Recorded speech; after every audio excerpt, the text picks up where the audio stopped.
Hello everyone. I saw the movie Spider-Man Far From Home. I'm giving it a rating of 8.25 out of 10. I had difficulty of rating this movie due to two reasons. One reason is because of the movie Dark Phoenix.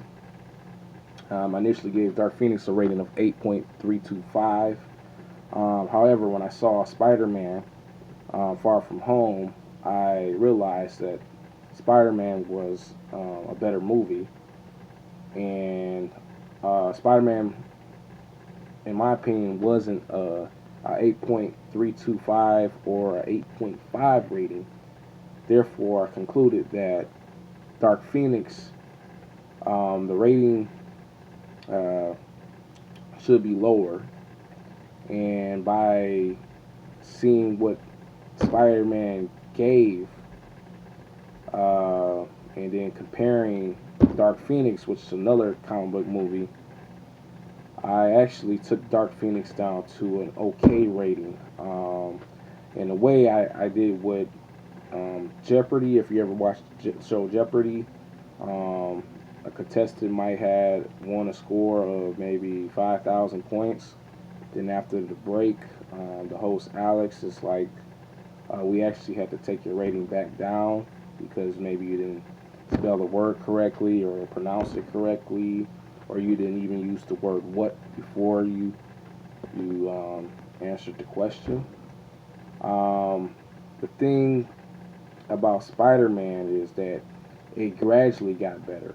Dark Phoenix started out strong, and then it rushed itself, and the rushing it took the rating down. Um, Now, some could say that I compared this movie to my analysis of Avenger Endgame. I felt it was kind of that wouldn't have been fair because Endgame was one of the blockbusters of the Marvel movies, one of the top movies. So if I was to compare Dark Phoenix to that, it wouldn't be fair. But this Spider-Man movie, it just I felt it was comparable, and just certain things stuck out. Now, my second reason why I had difficulty of rating this movie was because Spider-Man Far From Home, it was very good, but it also had flaws. Um, the flaws were that the movie felt kind of like it was kiddish, had some corny moments. Um, I mean, there's nothing wrong with it being kiddish, but you know, a lot of the audience is adult. It's just that just comes with the territory. Another issue I had was some of the actors when they said things, it didn't um, feel authentic. Maybe because some of the actors were new or novice. Now the veteran actors, they did the thing. Veteran actors, I would say maybe Jack Gyllenhaal, Samuel L. Jackson, the actress who played Aunt May, the actor who played Happy. I'm gonna even say Tom Holland. I consider him a veteran actor. He's did Spider-Man maybe like what 3 times or more than that, and he just seems like he has the acting chops. I don't know if I could say he's better than Tobey Maguire. Is in the way is very close. Tobey Maguire is more. His Spider-Man was more emotional, more serious. Um, Tom Holland, his is more younger, more of a comical, trash talking Spider-Man. I like both of their portrayals of Spider-Man. I was able to reflect on the comic book and say, yeah, that's one aspect of Spider-Man they had, or several aspects of Spider-Man what they had. In this film, I liked that they was able to show the naive ability, or I don't even know if that's a word, the naiveness of Spider-Man, but also show his intelligence as well. And also they displayed some of his one of his powers. I'm not going to say the power that they didn't portray in the other movies of the Tom Holland Spider-Man movies, and I'm glad they did that. Maybe a good way to kind of like categorize this movie, far as the flaws and the good things, is if you ever heard of the phrase when these two guys are like evaluating this soldier, and they say, one of the guys says, I can see a lot of chinks in this armor, and then the other guy's like, well, look at all that armor, and that's what I got from it.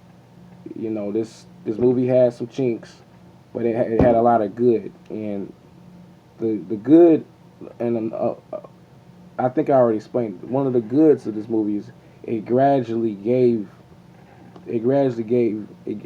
got better.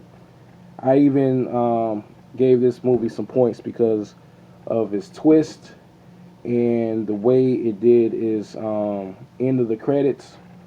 I think the end of its credits, I think this was one of the best Marvel end of the credit scenes they did, because it was not just, you know, entertaining, but it covered up a loose end of maybe how a character was portrayed. I'm not going to give you the character I'm talking about.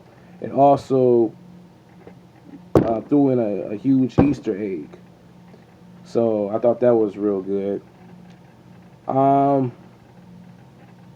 Overall, I thought the movie was good. It had good action scenes.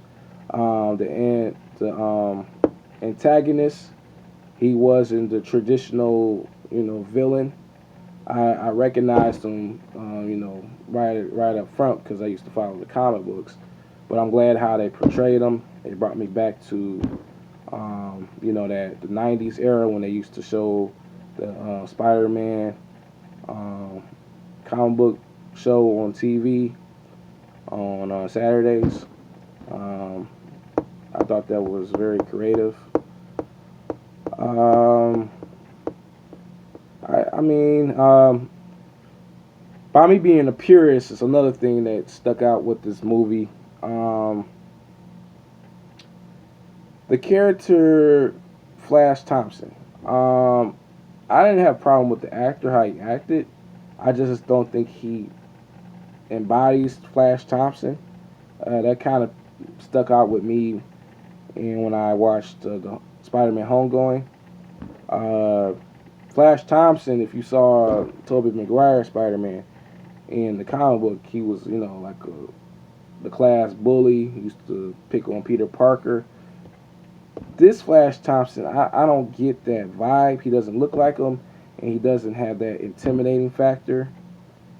I mean, by me being a purist, that sticks out. He just, I mean, I don't know if he could beat Spider-Man or Peter Parker without Spider-Man's powers. That's what I got from that. Now, you could be saying, well, you could say, well, the other characters, they don't look like, the actors don't look like the, you know, the way they look in the comic book. Like Nick Fury, for example. He looks nothing like Samuel L. Jackson. Even though I think that could be a different Nick Fury from what I read in comic books, but the movie might have said, well, this is the real Samuel Jackson. But anyway, Nick Fury, he has like a ruggedness to him. Even though he doesn't look like Samuel Jackson, that I think the ruggedness of Samuel Jackson kind of it helps him it helps the film kind of get away from him not looking like that. And, you know, certain characters that I said Samuel Jackson's ruggedness he wouldn't be able to get away with it. Example was Punisher. Reason I'm throwing Punisher up there is because he's similar to Nick Fury, but at the same time, I think it'll be an uproar if Samuel Jackson played Punisher. It's just certain characters you can get away with that in the movies, and certain ones you can't. Like the lady who played Aunt May, she's way younger than Aunt May in the comic books. But I think since Aunt May is not really a focal point character, they can kind of get away with that. But like main characters, it's kind of, I don't know, they're pushing it. Um, Zendaya, she played MJ. I'm glad I investigated it. Um, that she's not actually the Mary Jane. I think her name might be Michelle. So I had no issues with her character. She has it's a likable character, but it's completely different from MJ. And when they Mary Jane, and when they were saying Mary Jane, it was kind of like throwing me. I mean, MJ was kind of throwing me off. But when I looked into it, uh, I was all right. It's just that MJ, she's got the red hair, she's flashy. Um, the Zendaya MJ, her character is more of an introvert, to herself, a little kind of sarcastic. Um, Getting back to the movie, it was, I believe, overall it was good. And I hope that you enjoy it. If you have any comments, just leave your comments in the comment section. And have a blessed day and peace.